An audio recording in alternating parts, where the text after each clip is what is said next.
તમે વોટ આપ્યો એટલે મારા માલિક નથી બની ગયા. મંચ પરથી અજીત પવારનું વિવાદિત નિવેદન. મહારાષ્ટ્રના નાયબ મુખ્યમંત્રી અજીત પવાર પોતાનો હોદ્દો વર્ચસ્વ ભૂલ્યા હોય તેવું લાગી રહ્યું છે. તેમને નાયબ મુખ્યમંત્રીની ખુરશી સુધી પહોંચાડનારા મતદારોને તેઓ ખખડાવતા જોવા મળ્યા હતા. તેમણે કહ્યું કે તમે મત આપ્યો છે તેથી મને તમે મારા માલિક નથી બની ગયા. એનસીપી અધ્યક્ષ અને નાયબ મુખ્યમંત્રી અજીત પવારે બારામતીમાં એક જનસભાને સંબોધિત કરતા ગુસ્સામાં નિવેદન આપ્યું કે તમે મને મત આપ્યો એટલે તેનો અર્થ એ નથી કે તમે મારા માલિક બની ગયા. તમે મને સાલગડી બનાવી દીધો છે. બારામતીમાં જનસભાને સંબોધિત કરતા અજીત પવાર ભાષણ આપી રહ્યા હતા ત્યારે મંચની નીચે બેઠેલા કાર્યકરો સતત પત્ર આપી પોતાનું કામ કરવા ભલામણો કરી રહ્યા હતા.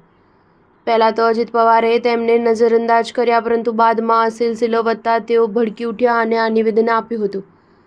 મહારાષ્ટ્રમાં અજીત પવારની આગેવાની હેઠળની એનસીપી અને શરદ પવાર જૂથના પુનઃજોડાણ કરવાની અટકળોનો અંત આવ્યો છે. અજીત પવારે આ તમામ શક્યતાઓને નકારતા કહ્યું હતું કે તે કેન્દ્રમાં ભાજપના નેતૃત્વ હેઠળના એનડીએ અને મહારાષ્ટ્રમાં મહાયુતિ સાથે જોડાણ જાળવી રાખશે. સ્ટાર ન્યૂઝ 7 હંમેશા સચ્ચાઈની સાથે.